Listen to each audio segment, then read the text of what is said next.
12,000 साल पुराना कोई श्राप जाग उठा है? क्या इथियोपिया की जमीन के नीचे सोई हुई दहशत अब भारत के आसमान तक पहुंच चुकी है?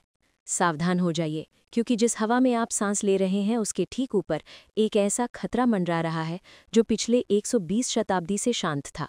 आज बात उस खतरे की जो सरहदों को नहीं मानता। बात उस अदृश्य जहर की जो 7 समंदर पार करके आपकी छत के ऊपर आ पहुंचा है। रविवार की सुबह इथियोपिया का अफार इलाका एक भयानक धमाके से गूंज उठा। वहां के स्थानीय लोगों को लगा जैसे किसी ने परमाणु बम गिरा दिया है। जमीन कांपी और आसमान काला पड़ गया। ये था हाइली गुबी ज्वालामुखी, एक ऐसा ज्वालामुखी जो पिछले 12,000 सालों से गहरी नींद में था।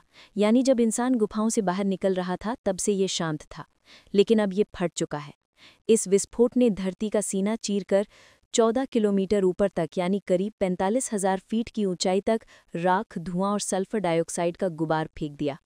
लेकिन कहानी सिर्फ इथियोपिया में खत्म नहीं हुई। असली डर की कहानी तो वहां से शुरू हुई। हवाएं खतरे की सवारी बन गई। 100 से 120 किलोमीटर प्रति घंटे की रफ्तार से चलने वाली जेट स्ट्रीम हवाओं ने इस जहरीले मलबे को उठाया। इसने लाल सागर को पार किया, यमन और ओमान को अपनी चपेट में लिया। अरब सागर के ऊपर से उड़ते हुए ये सीधे भारत में दाखिल हो गया। जरा सोचिए, कुदरत की ताकत का अंदाज़ा लगाइए। जो राख हज़ारों मील दूर अफ्रीका में उड़ी, वो सिर्फ 24 घंटे के अंदर भारत के गुजरात और राजस्थान में दाखिल हो गई। और दिल्ली में भी, और देखते ही देखते इसने देश की राजधानी दिल्ली, पंजाब और हरियाणा के आसपास के इलाकों को ढक लिया।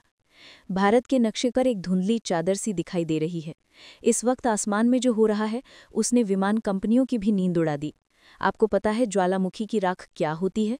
ये सिर्फ धूल नहीं है, ये बारीक पिसा हुआ कांच और पत्थर है। अगर एक उड़ता हुआ हवाई जहाज इस राख के बादल में घुस जाए तो ये कण उसके इंजन में जाकर पिघल जाते हैं। इंजन जाम हो सकता है, बंद हो सकता है। हवा में ही जहाज पत्थर बन सकता है। यही वजह है कि भारत में एविएशन इमरजेंसी जैसे हालात बन गए हैं। एयर इंडिया, इंडिगो और स्पाइस जेट को आनन फानन में अपनी उड़ानें रद्द करनी पड़ी। दिल्ली से लेकर मुंबई और हैदराबाद तक फ्लाइट्स कैंसिल हुई, रूट्स डाइवर्ट किए गए। डीजीसीए ने सख्त चेतावनी जारी की, उस रास्ते पर मत जाना, वहां खतरनाक बादल है। अब आपके मन में सबसे बड़ा सवाल होगा कि क्या हम सुरक्षित हैं? क्या दिल्ली की जहरीली हवा अब जानलेवा हो जाएगी? तो वैज्ञानिकों का कहना है कि ये राख करीब 8 से 15 किलोमीटर की ऊंचाई पर तैर रही थी। और भारत के लिए सबसे बड़ी राहत की बात यह भी है, वैज्ञानिकों ने ये खबर दी है कि ये जहरीली हवाएं अब चीन की ओर बढ़ गई हैं। इसलिए भारत का बड़ा खतरा टल गया है। लेकिन 12,000 साल बाद इस ज्वालामुखी का जागना और उसका असर सीधे हमारे घर तक पहुंचना, ये कुदरत की एक बहुत बड़ी चेतावनी है। आज फ्लाइट्स रुकी हैं, कल क्या रुकेगा कोई नहीं जानता।